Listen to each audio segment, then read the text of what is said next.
Bonjour tout le monde et bienvenue sur ma toute première vidéo d'astronomie pour les nuls. Alors évidemment ne prêtez pas attention à ce titre, c'est juste que je souhaite vous apprendre des choses et à la fin de cette vidéo j'espère que vous pourrez aller raconter par-ci par-là des choses que vous avez apprises avec ma vidéo.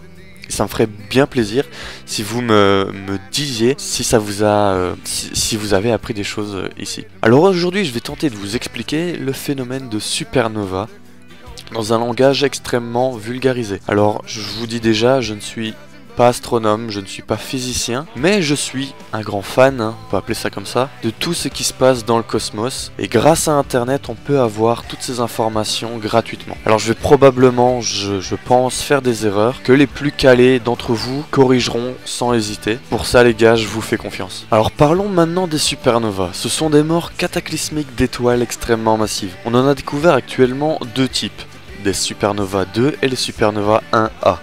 Les plus simples à comprendre sont celles de classe 2 puisqu'il n'y a qu'un seul astre qui entre en jeu, c'est l'étoile en elle-même. Vous verrez que pour l'autre type de supernova, c'est bien différent. Alors les supernovas 2 sont le résultat de la fin du carburant d'une étoile. Le premier carburant c'est très souvent de l'hydrogène, qui est l'atome ou autrement dit la particule la plus simple que l'on puisse trouver dans l'univers. Cet hydrogène se consomme en créant des réactions nucléaires dans le noyau de l'étoile. Ces réactions vont créer une pression au centre de l'astre qui part donc du centre de l'astre vers l'extérieur, ce qui permet de compenser parfaitement les forces de gravitation qui s'exercent sur l'étoile de l'extérieur donc vers l'intérieur. Tout est alors parfait à ce moment-là pour l'étoile qui passe une vie agréable jusqu'au moment où l'hydrogène vient à manquer. De l'hélium va alors être créé par fusion d'atomes d'hydrogène. Cette fusion va faire augmenter la taille de l'étoile sans pour autant en augmenter sa masse. C'est ce que l'on appelle une géante rouge. La plus grosse catégorie de géantes rouges est celle des super géantes rouges qui sont représentées le plus souvent par l'étoile Antares qui pèse près de 18 fois la masse du Soleil et qui a un diamètre 883 fois plus important que ce dernier. Antares est d'ailleurs en fin de vie et risque d'exploser en une supernova. L'hélium donc va ensuite être consommé par l'étoile et va finir par remplacer complètement l'hydrogène. C'est ici que ça va se gâter.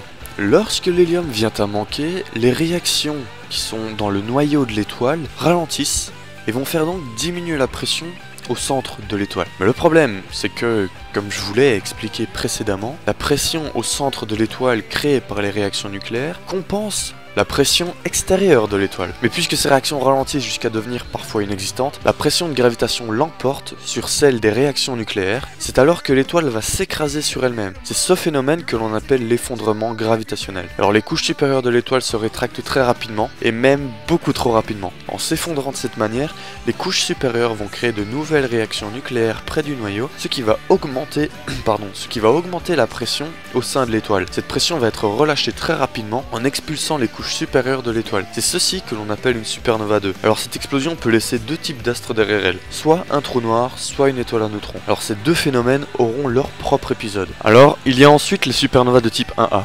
Il y a un grand on hésite, on ne sait pas avec ces supernovas. On hésiterait entre deux possibilités. La première est que ces explosions ne surviennent qu'en présence de deux astres célestes. La plupart du temps, ce sont une naine blanche et une géante rouge. La naine blanche, j'explique assez rapidement, c'est un cadavre d'étoile ne pouvant pas dépasser 1,44 fois la masse du Soleil et qui ferait approximativement la taille de la Terre, et dont l'étoile originelle, qui elle ne peut pas faire plus de 8 fois la masse du Soleil, n'a pas terminé en supernova mais a laissé s'échapper du gaz au fur et à mesure du temps, ce qui a créé une nébuleuse. Notre Soleil par ailleurs terminera sa vie en une géante rouge puis en une naine blanche. Il faut donc que ces deux étoiles, donc la naine blanche et la géante rouge, soient assez proches l'une de l'autre pour que la géante rouge puisse délivrer du gaz sur sa petite sœur qui est la naine blanche. Lorsque le gaz s'échappe de la géante rouge, il va commencer par tourner sur une orbite autour de la naine blanche. Le problème, c'est que ce gaz va faire augmenter la masse de la naine blanche. Et comme je vous l'ai déjà dit, la naine blanche ne peut pas faire plus de 1,44 fois la masse du Soleil. Donc si la masse de l'astre dépasse cette limite, qu'on appelle limite de Chandrasekhar, la naine blanche devient alors instable et s'effondre sur elle-même. Ce processus déclenche des réactions thermonucléaires. Alors ça va produire de la chaleur, et même énormément de chaleur, ce qui va finir par faire exploser la naine blanche. Et contrairement aux supernovas de type 2, celle de type 1A ne laisse rien derrière elle. Parfois peut-être un petit nuage de gaz, mais rien de plus. Et puis la seconde possibilité de ce type de supernova est tout simplement la collision entre deux naines blanches qui seraient assez proches l'une de l'autre pour contrecarrer la force de l'énergie sombre, qui est une force hypothétique obligeant tous les grands astres de l'univers à s'éloigner l'un de l'autre. Elle serait créée suite à l'expansion de l'univers, et les physiciens l'ont tout d'abord appelée l'énergie du vide, mais ça n'allait pas vraiment, puis ils ont décidé de la nommer énergie sombre. Elle composerait plus de 65% de l'univers. Ça c'était pour la petite info. Je pourrais également vous parler des hypernovas, qui sont le niveau supérieur aux supernovas, mais je laisse ce sujet pour un autre épisode. Alors j'ai, si je ne m'abuse, tout dit ce que je sais sur ces supernovas. Je vais sûrement me répéter, mais si vous avez des choses à rajouter, n'hésitez surtout pas